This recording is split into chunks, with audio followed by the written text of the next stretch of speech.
Hi, my name is Bryan Trugman, founder of Attitude Financial Advisors. Let me ask you a question. Do you ever feel like you're doing all the right things with your money? Like you're working hard, paying all your bills, but you still can't seem to get ahead? Well, if you're feeling that way, it's super common. The truth is, many of us were taught how to earn money, but not many of us were taught knowing what to do with it. So today, to help you, we're going to talk about being intentional with your money. And I'm going to go through a few steps of what it means to be intentional. But before we do that, let's start with why we need to do this. Because more money gives you more choices. We all have a lifestyle that we're looking to fund, and many of us have multiple financial goals that we're looking to achieve.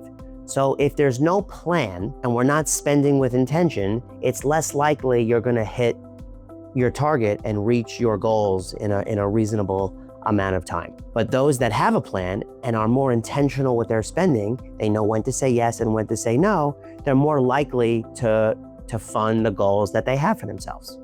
So now let's go through a few steps to be intentional. The first one is to get clarity on your cash flow. So write down what your income is, and then write down and tally up what all the monthly expenses are. And hopefully you have a surplus. And then you know how much you have to work with each month to save and invest. And if you find that you have a deficit, then re-examine your expenses and look to cut or eliminate or lower wasteful spending or reduce some of your expenses to get yourself into a monthly surplus. So step 2, once you have that surplus amount, now you want to set up automatic monthly savings. So a fixed amount, for example, $100 a month, it could be $500 a month, any amount, and you automatically transfer that from your checking account to your savings account. You can do this every time you get paid, every time you get your paycheck, or you could do this once a month, whatever works for you, and you automate it. And this way you take decision-making out of the equation and you're more likely to commit. And as time passes, you'll see that, whoa, I saved all this money because you set it up automatically. And lastly, you want to develop a healthy relationship with your money. You want to earn that right to splurge.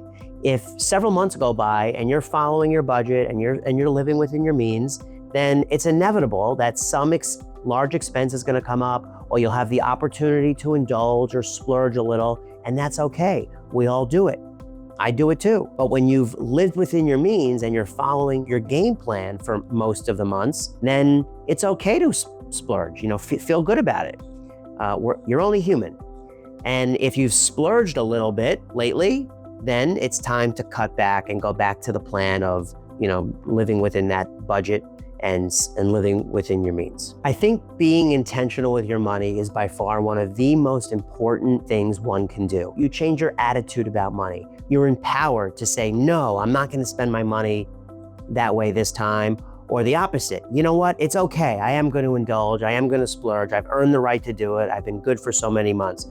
So getting a handle on your finances and being more intentional with most of your spending decisions in the long run is really going to serve your interests well. If you're ready to get more intentional about your money and you don't want to go about doing this alone, my team is here to help you. Feel free to reach out and we can have a conversation about ways we can help you become more intentional with your money.